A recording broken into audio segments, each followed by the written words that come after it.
en el capítulo 4 del texto. Es hasta el capítulo 4 que viene el examen. Entonces, ya si vemos algo después del capítulo 4, pues ya será para el siguiente examen.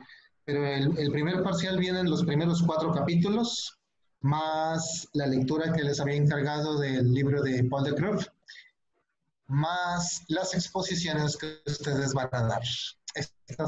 Estas primeras exposiciones que van a dar, estas primeras enfermedades.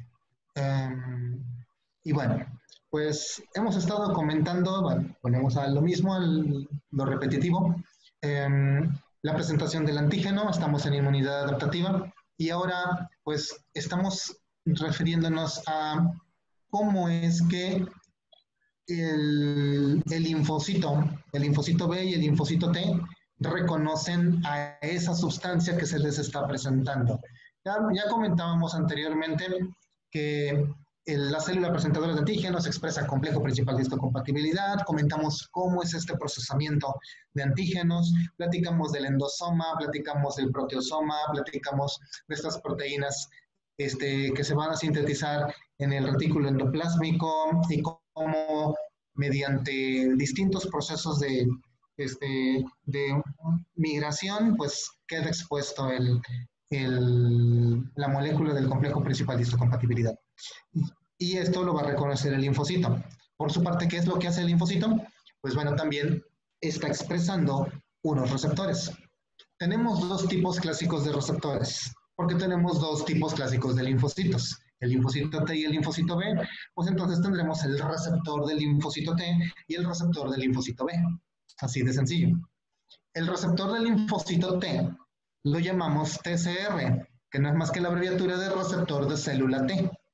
Entonces, el receptor TCR es el receptor del linfocito T. Lo expresa, está expresado en la membrana del linfocito T. Y podríamos tener un receptor de célula B o BCR, pero no le llamamos así en el linfocito B. Simplemente es la inmunoglobulina. Entonces, el receptor del linfocito B se llama inmunoglobulina, el receptor del linfocito T se llama TCR. Así, de simple nada más. Y sobre esto es de lo que vamos a estar platicando en estas dos clases siguientes, previo a las patologías que ustedes nos van a platicar. Incluso algunas de las patologías ya se habrán dado cuenta que tienen que ver con los anticuerpos, con las inmunoglobulinas. Y bueno, está bien interesante todos estos temas de las inmunodeficiencias. ¿Alguno de aquí es enfermizo? ¿O de niño fue enfermizo? Yo de la garganta, doctor. ¿Enfermar a cada ratito? Sí. Anginas. Sí. Yo padezco de sinusitis y rinitis desde que era niño. ¿Sí? Y dentro de poco quizá también de un accidente. Hay mucha gente que se considera enfermiza. Y esto de ser enfermizo lo consideran hasta normal. Es decir, de niño yo me picaba la araña y me enronchaba, me llevaban al hospital. Me daba gripe a cada ratito, siempre andaba con la rinorrea, con la nariz escurriendo. No podía comer algo que no fuera en mi casa porque ya me andaba enfermando del estómago. Y a cada ratito. Y si alguien se enfermaba en la fiesta infantil, el que se enfermaba era yo. Entonces, pero nunca pasaba a mayores. Nunca requirió cosas más de investigación, más a profundidad. Nunca fue algo que comprometiera la vida. Entonces dicen, pues es enfermizo. Su hijo es enfermizo, su niña es enfermiza, y así uno lo andan tratando. Ser enfermizo no es normal. Nunca, no hay normalidad en ser enfermizo. Tienes una anomalía ahí de tu sistema inmunológico que te está impidiendo eliminar perfectamente los antígenos cuando te están contaminando. Entonces, estamos hablando que un individuo, cuando decimos que es enfermizo, realmente es que tiene una inmunodeficiencia. Tal vez una inmunodeficiencia transitoria, tal vez una inmunodeficiencia parcial o leve, pero es una inmunodeficiencia. Hay muchas inmunodeficiencias transitorias. O sea, inmunodeficiencias en donde tengo que tener una inmunidad disminuida, más no suprimida, y solamente durar un periodo de tiempo. De eso nos van a platicar a quien le haya tocado hablar de inmunodeficiencia variable común, va por allí su tema. Y bueno, pues vamos entonces, luego de este preámbulo, pues vamos a comentar sobre los receptores de los linfocitos B y de los linfocitos T. Similitudes, diferencias y algunas otras cuestiones importantes e interesantes. Entonces, estamos hablando del reconocimiento del antígeno en la inmunidad adaptativa, específicamente en las células de la inmunidad adaptativa. Reconocimiento. Antes era presentación. Aquí es cuando ya lo reconocen dichas células. Entonces, en el texto verán que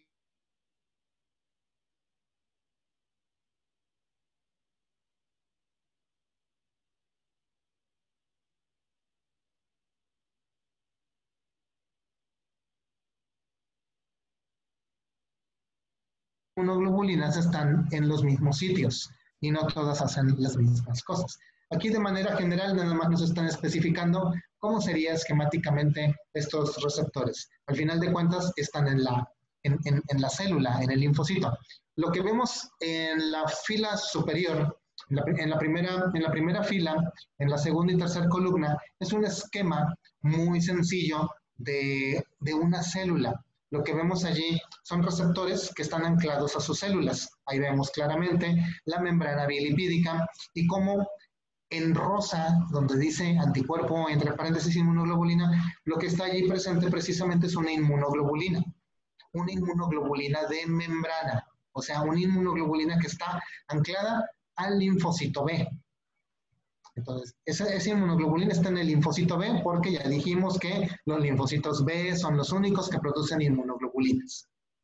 Y en la otra celda, a un lado, lo que vemos es un linfocito T.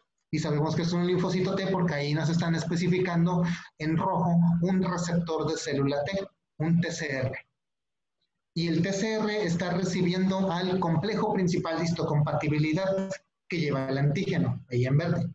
O sea, que el TCR funciona forzosamente uniéndose con un receptor de un complejo principal de histocompatibilidad, clase 2, obviamente, y bueno, clase, porque es el que nos están especificando allí, puede ser clase 1, y lo que nos están mostrando entonces es una célula presentadora de antígeno, ahí está también simbolizada, ahí están señaladas. Pero también, además de este receptor de inmunoglobulina y también de este TCR que nos están señalando, también tenemos allí otras estructuras obscuras. Estas otras estructuras obscuras son moléculas que son parte del complejo del receptor. O sea, el receptor podríamos decir, pues es nada más eso, el TCR o la inmunoglobulina, pero realmente hay otras proteínas transmembranales que están participando, ayudando a ese receptor. Entonces, ahí tenemos que en la inmunoglobulina, junto a la inmunoglobulina, hay unas cadenas que se llaman inmunoglobulina alfa, inmunoglobulina beta. Y en el TCR vemos también unas moléculas que son moléculas CD, del clúster de diferenciación, el CD3 y un par de moléculas que se llaman Z. Entonces, estas moléculas, cuando el receptor propiamente dicho, la inmunoglobulina, el anticuerpo, o el TCR entran en contacto con el antígeno, pues bueno, estas moléculas que están ahí accesorias van a transmitir señales, por eso ahí dice transducción de señal. Van a transmitir señales que no son más que señales químicas, o sea, fragmentos proteicos, que van a terminar activando a los genes como factores de transcripción, que van a permitir a su vez la activación de otras citocinas o de otras moléculas más. Para que la inmunoglobulina funcione, necesita entonces que entre en contacto con el antígeno. Pero este antígeno no necesita ir incluido en una molécula de complejo principal de histocompatibilidad. El TCR, para que sí funcione el TCR, sí necesita que el antígeno vaya en una molécula del complejo principal de histocompatibilidad. Por eso es que En donde dice anticuerpo, no vemos una célula presentadora de antígeno, pero en donde dice linfocito T, sí vemos una célula presentadora de antígeno. Es esencial. ¿Qué quiere decir esto? El TCR reconoce solamente antígenos proteicos peptídicos que van a ir anclados a ese complejo principal de histocompatibilidad. Pero la inmunoglobulina puede reconocer al microbio completo. Puede reconocer a un virus, puede reconocer una proteína completa. El TCR nada más es el péptido, un fragmento de péptido o de proteína, pero la inmunoglobulina puede reconocer a la proteína completa. Podría reconocer una toxina, podría reconocer ácido nucleico, podría reconocer una grasa o un azúcar. Hay más variedad. El TCR solo reconoce péptidos, o sea, solo reconoce fragmentos proteínicos que van a ir anclados a la molécula del complejo principal de histocompatibilidad que va inmersa en la membrana de la célula presentadora de antígeno. Eso es, digamos, que ese tipo de función que podríamos llegar a identificar, y esto es algo que viene señalado también aquí en esta tablita. También otras, digamos que de las características es que la inmunoglobulina no solamente es un receptor, también la inmunoglobulina tiene funciones contra el microbio. Las inmunoglobulinas se pueden adherir a estructuras en el microbio que los hacen inservibles o que los hacen que no funcionen ciertas partes de la anatomía del microbio. Por eso es que diremos que la inmunoglobulina también tiene funciones efectoras, pero solamente tiene funciones efectoras aquellas inmunoglobulinas que son secretadas. O sea, solamente van a atacar al microbio las inmunoglobulinas que son secretadas. Estas inmunoglobulinas están en la membrana, estas no son secretadas. Mientras que el TCR realmente no tiene funciones efectoras, o sea, el TCR no mata microbios, no mata bacterias, no mata nada, pero reconoce, o sea, tiene la capacidad de reconocer al antígeno directamente. Entonces a eso se refiere.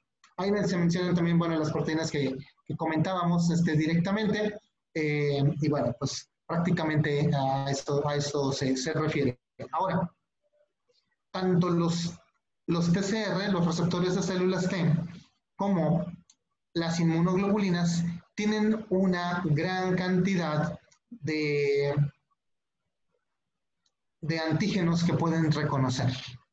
Entonces, les mencionaba, cuanto microbio exista, cuanto patógeno exista en este planeta, nuestro sistema inmunológico tiene la capacidad de poder desarrollar tanto anticuerpos como receptores de células T que puedan reconocer a este tipo de microbios, a cualquiera, no importa. Esta es una gran variedad. Así como lo comentábamos con las moléculas del complejo principal de histocompatibilidad, que son heredadas de forma codominante y que se expresan tanto del papá como de la mamá al mismo tiempo, también los receptores de células T y las inmunoglobulinas no es que se hereden de forma codominante, pero tenemos una mayor variedad de genes y estos genes son intercambiables, son recombinables entre sí, de tal manera que generan múltiples combinaciones de inmunoglobulinas o múltiples combinaciones de receptores de células T para reconocer lo que les presenten, cualquier cosa que haya, no importa en ese aspecto. Y bueno, esto que observamos aquí es un esquema clásico de inmunoglobulinas que ya deben de conocer seguramente, y pues tienen la clásica forma de una Y, una Y. Entonces, nos presentan dos, imagen A, imagen B, nos dicen inmunoglobulina G, inmunoglobulina M. Pero la M nos las están señalando como inmunoglobulina de membrana. Y no solo eso, no se equivocaron, allí viene una membrana dibujada. Una membrana lipídica, bilipídica, que es una membrana de un linfocito B, y allí va anclada la inmunoglobulina. En la otra no nos muestran, en la IgG, no nos muestran esa membrana porque es una inmunoglobulina secretada. Es una IgG que la célula B la produce y se va a la circulación y anda circulando prácticamente en busca de su objetivo, en busca de su epítope. Entonces, las inmunoglobulinas, de todas maneras, tienen una un origen en común y son proteínas que han sido conservadas evolutivamente entre las especies. Prácticamente todos los mamíferos tenemos inmunoglobulinas y son iguales. También tienen los mismos tipos de inmunoglobulinas prácticamente. Y químicamente también son iguales. Desde su forma tridimensional tienen la misma forma. Son una Y que está formada por 4 cadenas. Estas 4 cadenas decimos que son 2 cadenas pesadas y 2 cadenas ligeras. O sea, las inmunoglobulinas o gamma globulinas o anticuerpos tienen 2 cadenas pesadas y 2 cadenas ligeras. Las cadenas pesadas son las cadenas centrales más grandes, esas que se ven en azul y rojo. Y las cadenas ligeras son esas que se ven en verde. Entonces, esas son las cadenas que constituyen a todas las inmunoglobulinas.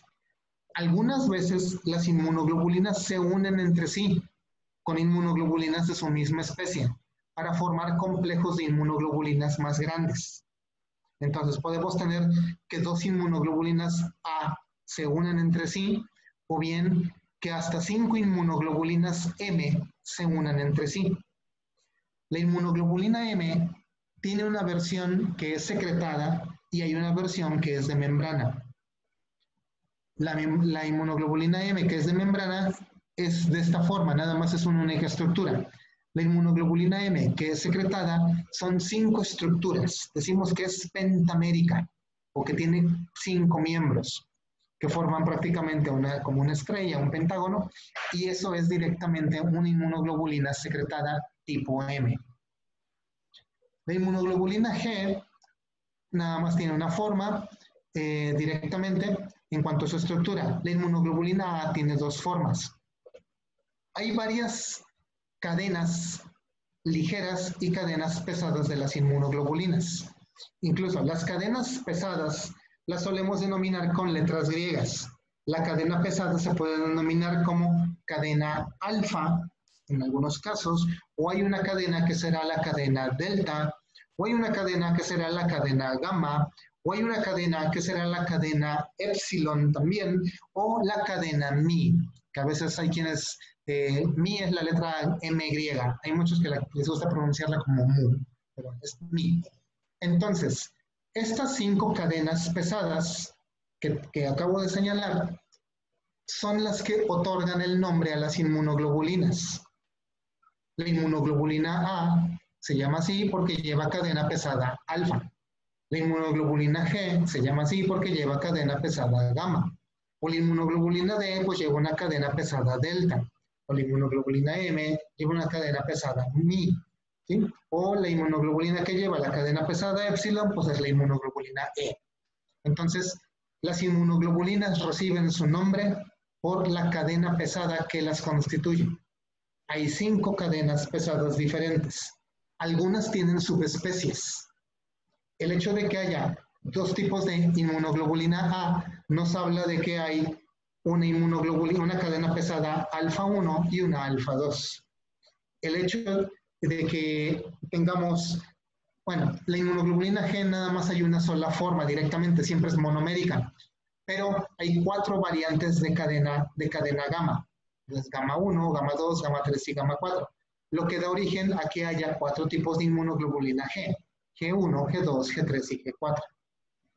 Cuando nosotros pedimos un perfil de inmunoglobulinas sanguíneo, sérico, nada más nos suelen dar una inmunoglobulina G, la inmunoglobulina A, la inmunoglobulina M y la inmunoglobulina E. Nunca nos dan la inmunoglobulina D. Y la inmunoglobulina D no nos la dan porque la inmunoglobulina D también es una inmunoglobulina de membrana. No se puede salir de la membrana del linfocito B.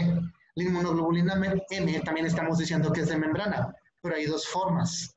La M, la inmunoglobulina M monomérica, que sería esta, y la inmunoglobulina M pentamérica. La pentamérica sí se sale a la circulación, por eso esa es la que nos miden. La inmunoglobulina M de membrana, esa nunca nos la miden. Las cadenas ligeras también tenemos varias, pero en realidad nada más son 2 cadenas ligeras, las cadenas verdes. tenemos cadena kappa y cadena lambda. Son las únicas dos. Y pues obviamente sus nombres no definen el nombre de ninguna otra inmunoglobulina. Entonces, esas son las inmunoglobulinas que tenemos. A su vez, al tener esta forma de Y, las inmunoglobulinas, en los extremos de esta Y es donde se va a poder unir el antígeno que se vaya a mostrar. Por eso ahí mencionan como zona de unión al antígeno. Esta zona de unión al antígeno permite que la inmunoglobulina realmente puede estar capturando incluso hasta dos antígenos distintos o hasta dos antígenos a la vez en cada uno de esos brazos.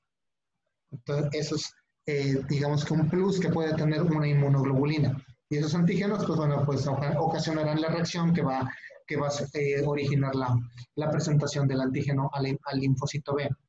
Ahí también nos mencionan unas regiones que se denominan región FC y región FAV. La región FC es una región que se denomina también como una región cristalizable o región cristalina o región congelante o fracción congelante. Esta fracción nunca va a cambiar y esta fracción, digamos que es uniforme para las inmunoglobulinas. Independientemente de que se forme una inmunoglobulina o un anticuerpo para una bacteria, para un virus, para un parásito, la fracción FC no suele cambiar, se mantiene constante. Entonces pueden recordar FC, que es de fracción cristalina o fracción cristalizable, como fracción constante. Y la región que se denomina FAV es la fracción que se une al antígeno, o es la fracción de unión al antígeno, por eso es la abreviatura de FAV. Entonces, y esta fracción o región FAV es donde se encuentra la zona de unión al antígeno. Así podríamos denominarlos, y así sería como, de forma coloquial lo que podríamos hablar grandes rasgos de lo que son las inmunoglobulinas. Por tanto, entonces aquí hay como un resumen que viene en su libro, obviamente, y nos especifican a las distintas inmunoglobulinas secretadas. Viene la inmunoglobulina A y viene señalada que puede ser IgA1 o 2, dependiendo si lleva la cadena alfa 1 o alfa 2. Y aquí mencionan algunos días de semivida también, pero lo importante es que es una estructura que puede ser tanto monómero como dímero o en algunas ocasiones hasta algunas otras estructuras. La inmunoglobulina A es la que se va a encontrar inmersa en secreciones corporales. Es donde la vamos a encontrar directamente tanto en mucosa intestinal, mucosa bronquial, podemos encontrarla en la saliva, podemos encontrarla en secreciones como la leche materna, en el líquido prostático, la podemos encontrar en conducto vaginal. Entonces, es una inmunoglobulina que se secreta. La inmunoglobulina D aquí no nos la presentan, y no nos la presentan porque esa estructura no se secreta, está adherida a la membrana, por eso nada más nos dicen, es un monómero ya. Entonces, no está en la columna donde dice forma secretada. ¿Cómo se ve? Pues porque no se secreta. Si nosotros pedimos un perfil de inmunoglobulina sérico, entonces nunca nos van a reportar la inmunoglobulina D. Entonces, para que no se vayan a ir con esa idea de que en algún momento en el internado piden un perfil de inmunoglobulina, si ven que no les reportan la D, no es ningún error. Así es, aunque ustedes pidieron inmunoglobulinas totales y querían el perfil completo, lo más seguro es que nunca les van a reportar la inmunoglobulina D. Sí se puede.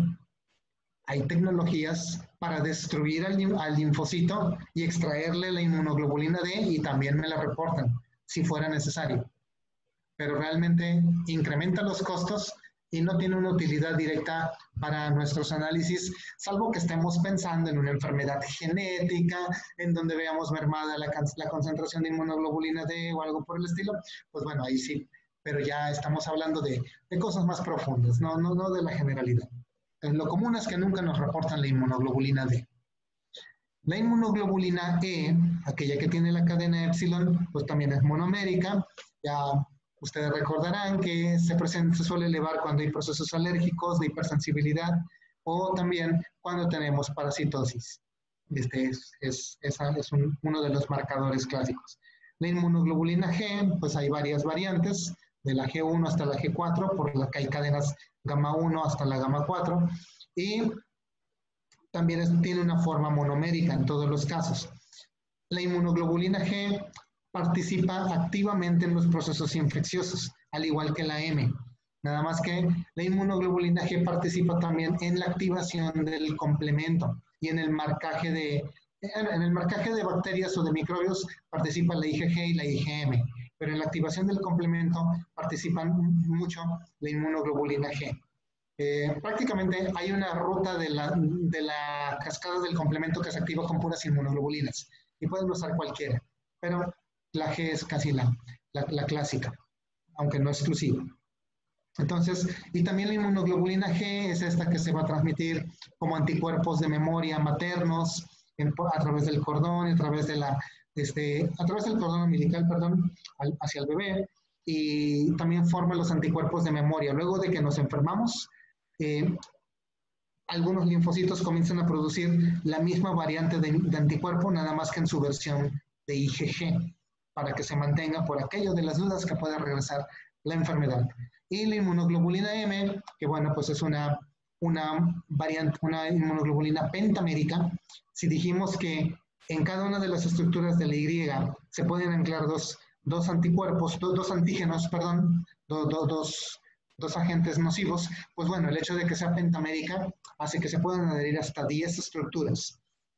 Las inmunoglobulinas M participan en la inmunidad de cierta manera inmediata. No por esto digo que la inmunoglobulina M sea parte de la inmunidad innata, pero como les comentaba en un principio, va a haber estructuras de la inmunidad innata que podemos ver en la inmunidad adaptativa y de la inmunidad adaptativa que podemos ver en la inmunidad innata.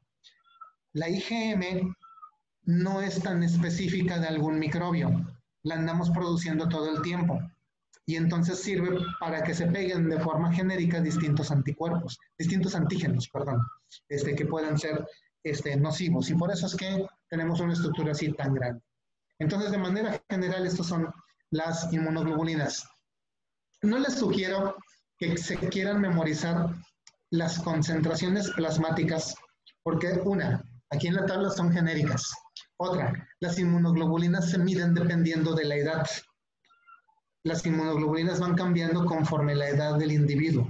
No es lo mismo el perfil de inmunoglobulinas de un bebé recién nacido, de un lactante, de un niño de 1 a 5 años, de un escolar de más de 5 años, de un adolescente, de un adulto, de un anciano. Y también va a ir influido por factores ambientales, como que si el paciente es alérgico a algo, pueden llegarse a modificar los perfiles, las concentraciones. Por otra parte, hay más de una técnica para medir las inmunoglobulinas. Por tanto, nos pueden llegar a reportar tanto en miligramos sobre mililitro como en algunas otras unidades que pueden ser de diversos tipos. Unidades internacionales son algunas otras unidades en las que se mide el perfil de inmunoglobulinas. Entonces, no vale mucho la pena que quieran memorizarse ciertas características. Va a haber enfermedades que sí tienen, que sí son insignia conocer el valor, pero no es así como que una generalidad.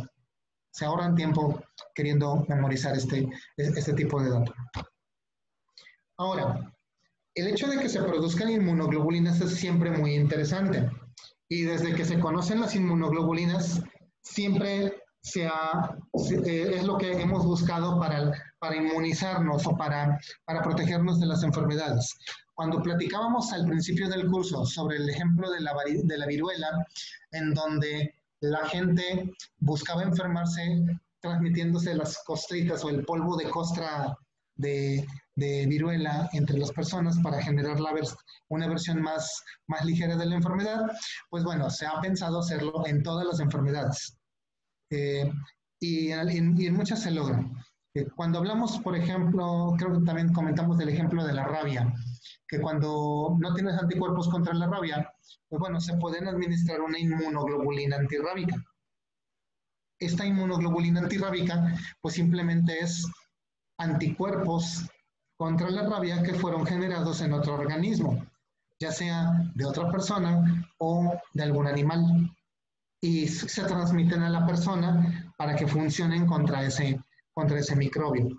Entonces se le transfunden anticuerpos. Cuando hablamos de que las personas recibieron plasmaféresis para tratarles su COVID-19, lo que hicieron es que personas que sobrevivieron y que ya se recuperaron de esta enfermedad por SARS-CoV-2, se les toma o se les filtra, se les purifica su plasma, y el plasma lleva anticuerpos, es inmunidad humoral. Y estos anticuerpos se transfunden o se transfieren a la otra persona enferma, de tal manera que el individuo pueda tener algo con que rechazar a la enfermedad. Entonces se están transfiriendo anticuerpos. Los anticuerpos son específicos para un antígeno. Entonces, no es como que es el anticuerpo para la bacteria o el anticuerpo para el coronavirus genérico, sino que el anticuerpo se generó para una estructura, por ejemplo, del coronavirus, y el coronavirus que te está afectando debe de tener esa misma secuencia, si no, pues no sirve de nada que te pongan el anticuerpo. O sea, los anticuerpos son específicos para una región determinante, una región única de ese microbio, de esa bacteria, de ese parásito, de ese hongo. En la actualidad se conocen también estos procesos que se ha tratado de diseñar anticuerpos para cualquier cosa, incluso para el cáncer. Y no es como la antigüita, en donde se buscaba que se enfermara la persona o enfermábamos a un animal, casi siempre un caballo, para que desarrollara inmunidad, produjera muchos anticuerpos y esos anticuerpos se le extraían. Ahora lo que se hacen son hibridomas. Un hibridoma es la fusión de células de dos organismos distintos para que nos generen una sustancia en específico. O sea, vamos a hacer un transgénico prácticamente. Aquí en el ejemplo, lo que se muestra en la imagen es el desarrollo de los hibridomas. Entonces, ¿cómo sería esto? ¿O cuál sería la intención? Supongamos que hay un tipo de leucemia y esa leucemia es de linfocitos B. Y esos linfocitos B sabemos que tienen la molécula CD20. Y entonces, o un mieloma que está expresando, o un cáncer cualquiera que está expresando la proteína CD52. Y ninguna otra célula de nuestro cuerpo está produciendo la proteína CD52. Resulta que el CD52 solo se produce en células tumorales y en ninguna otra célula. Entonces, hay que destruir a las células tumorales. Pero cualquier terapia cancerosa, cualquier quimioterapia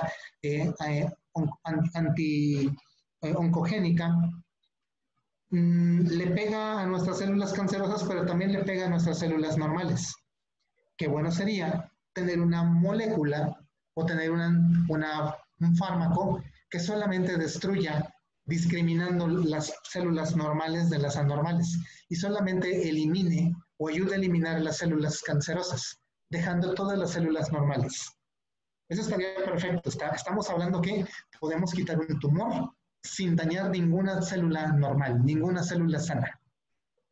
¿Se podrá hacer? Sí, sí se puede. ¿Se hace? Claro que se hace. ¿Cómo es esto? Mencionábamos CD52 como ejemplo. Imaginemos entonces que tenemos a nuestros animalitos del laboratorio, nuestros ratones o nuestras ratas Wistar, que son las clásicas que se pueden emplear para generar este tipo de cosas, y les administramos el antígeno, o sea, la sustancia. Ahí dice antígeno X, aquí supongamos el ejemplo, antígeno CD52. Nadie lo produce, solo la célula cancerosa lo produce. Entonces le metemos al ratoncito, le metemos CD52. Y ese va a ser capturado por las células, es un antígeno que va a ser mostrado a los linfocitos B, y el linfocito B va a generar anticuerpos contra esta molécula, este antígeno X, o sea, en el ejemplo CD52. Y va a producirlos, va a estar produciendo anticuerpos. Pero los linfocitos B tienen una vida media, no podemos tenerlos para toda la vida presentándose. O tendríamos que estar haciendo este mismo proceso con los ratones a cada rato para estar produciendo este tipo de anticuerpos o anticuerpos contra esta molécula que nos interesa. Sabemos que las células cancerosas son células inmortales, siempre están multiplicándose. Bueno, pues entonces tomamos una línea celular, casi siempre se utiliza de mieloma o de linfomas o de leucemias, porque son las que tienen más probabilidades de funcionar como células madre. Y esas células de mieloma, de un cáncer que se toma, cualquiera, están inmortalizadas. No se mueren, siempre se van a estar produciendo. Ahora lo que se hace es se ponen en contacto ambas líneas celulares para que se fusionen entre sí. Y ahora tenemos un mieloma que está produciendo anticuerpos contra ese antígeno que nosotros queríamos. Hicimos un híbrido, pero un híbrido que está generando anticuerpos, un hibridoma. Entonces estas células de hibridoma es que ya están fusionadas, que ya llevan tanto las propiedades inmortales de la leucemia, del mieloma, como las propiedades antigénicas o de producción de anticuerpos del linfocito B, pues están produciendo ahora sí, para siempre van a estar produciendo anticuerpos contra esa molécula. Y esas las cultivas en el laboratorio. Y no solo las cultivas, el hecho de multiplicarlas las puedes transmitir a otros laboratorios y a otros hospitales y otras instituciones para que siempre estén produciendo las mismas células inmortales que estén produciendo el anticuerpo CD52 que habíamos mencionado. Ahora, estos anticuerpos los podemos purificar y son los que se las administran a las personas que tengan la leucemia original que habíamos señalado en principio, que producía la molécula CD52 en su superficie. ¿Para qué? Estos anticuerpos se peguen directamente a esa molécula de la leucemia y los linfocitos y todo el sistema inmune nada más vaya y destruya a las células cancerosas. Como las células normales no están expresando esta molécula, pues ninguna célula normal va a ser dañada, solamente las células anormales. Esta tecnología la utilizamos para producir anticuerpos que denominamos como monoclonales. Monoclonales de mono, uno, y clonos, que solamente van dirigidas a una estirpe histológica o una estirpe proteínica, y es parte de la terapia más, digamos que, más eficaz para tratar muchísimas enfermedades. Los anticuerpos monoclonales ya se comercializan bastante, hay muchísimo medicamento contra muchas enfermedades. Una forma, digamos que clásica, que seguramente les enseñaron en farmacología, para identificar un fármaco monoclonal, un fármaco de anticuerpo monoclonal, es que prácticamente todos terminan en la palabra MAB. M-A-B, MAB. Entonces, hay muchísimos fármacos que terminan en MAB, porque MAB es la abreviatura de monoclonal antibody, anticuerpo monoclonal. Entonces, todos los fármacos que son anticuerpos monoclonales, o sea, que fueron creados con esta misma metodología que veíamos en la imagen anterior, pues bueno, van a ser de esta manera. Y hay muchísimos. Tenemos desde moléculas o anticuerpos que van contra el CD20, precisamente para eliminar a los linfocitos B de algunas leucemias o algunas otras enfermedades. Por ejemplo, muchas enfermedades autoinmunes, pues lo que se hace, la enfermedad autoinmune está provocada porque el linfocito B comienza a producir anticuerpos contra algún tejido nuestro, dañando ese tejido. Pero el hecho de que tengan en su membrana la molécula CD20, pues ya les hacen un buen blanco para un anticuerpo monoclonal. Inmunoglobulina E para tratar alergias muy severas, el receptor para la interleucina C, que ahorita se emplea bastante para tratar COVID-19, el factor de necrosis tumoral, que también es un blanco para anticuerpos monoclonales, para el cáncer CD52, para algunas leucemias, CTLA4, receptor de factor de crecimiento epidérmico, receptor de factor de crecimiento endotelial vascular.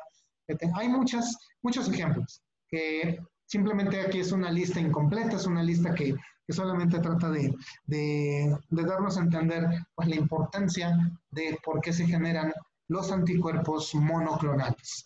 Entonces, esto es algo así como que bastante interesante, bastante importante que debiéramos de conocer y que vamos a ir comentando la siguiente clase también. ¿Algún comentario hasta ahorita?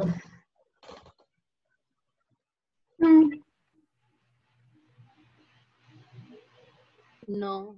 ¿Sí? ¿Seguros que nadie de ustedes es enfermizo? No. Una de cada 20 personas fue enfermiza en su infancia. Yo soy enfermizo, doctor, de verdad no es broma cuando le comenté. De chico era muy enfermizo porque mi mamá ¿Sí? me puso de que en mi casa, como que unos 40 días sin salir a nada, a la intemperie, me puso en cuarentena. Porque me dio rotavirus. Y a partir de ahí no desarrollé un buen sistema inmune. Que tengas rotavirus no quiere decir que no se vaya a desarrollar tu sistema inmune.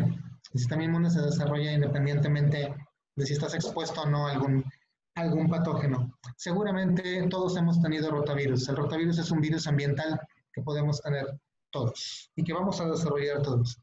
Si vamos ahorita a un laboratorio y nos pedimos anticuerpos antirrotavirus, lo más seguro es que todos vamos a salir positivos. También hasta el 40% de la población va a salir positivo a anticuerpos antiherpes tipo 1 y tipo 2. Por si tenían dudas de aquel granito extraño que les había salido, quizá haya sido herpes. En la infancia es más grave, ¿no, doctor? ¿Cómo? Cuando es uno recién nacido es mucho más grave, ¿no? El rotavirus. Cuando eres recién nacido, pueden ser más graves muchas enfermedades realmente. El sistema inmune apenas está entrando en contacto. Pero por eso, antes de los 6 meses, debes de tener los anticuerpos de tu mamá. Los anticuerpos que te pasa por la leche materna. Y los anticuerpos que te pasó a través del cordón umbilical. Si tenemos un bebé que se está enfermando constantemente y este es de recién nacido, o tiene una patología inmunológica, o su mamá no le da lactancia materna, que es algo muy común aquí en México. Gracias, doctor. Muy bien, vamos a continuar la siguiente clase, pues que es mañana, ¿no? Con este tema, para concluirlo y el viernes escucharles a ustedes, comenzar a escucharles a ustedes. Y seguramente la siguiente semana vamos a utilizar pues toda la semana para escucharlos a todos también. Ok, gracias, doctor. Hasta mañana. Gracias, doctor. Buenas Noches. Una duda. ¿Sí? ¿Cuál duda? ¿Ya sabe la fecha del examen? Sí, ya la comentamos. ¿Cuál sería? Dijeron, 18. todos al unísono solicitaron un examen de 2 horas para el viernes 18 de septiembre. Gracias. El 21 es mi cumpleaños. ¿Cómo? El 21 es mi cumpleaños para que sepan todos y me regalen algo. El 21 es tu cumpleaños. Ey. Ok. Bueno, tarea especial para el cumpleañero, claro que sí. ¿Y Gracias, en qué plataforma van a hacer los exámenes? ¿Cómo? ¿Saben qué plataforma van a hacer los exámenes? Tengo entendido que va a ser por esta, por la UAD digital. Ok. Es la que según están diciendo. Si se puede por Edmodo, también podría ser. Realmente cualquiera es lo mismo. Entonces, y el examen ya ustedes saben cómo van los exámenes, muy sencillos, de opción múltiple, 4 distractores. 4 distractores, todos correctos, pero uno más correcto que todos los demás. Y ya. ¿Son tan sencillos como el de genética, doctor? ¿Cómo? No te escuché, Pedro. Que si son tan sencillos como el de genética. Así de sencillos. Así Bueno, es. estoy persinando. Muy bien. Nos vemos, chicos. Nos vemos. Nos vemos, doctor. Bye, doctor.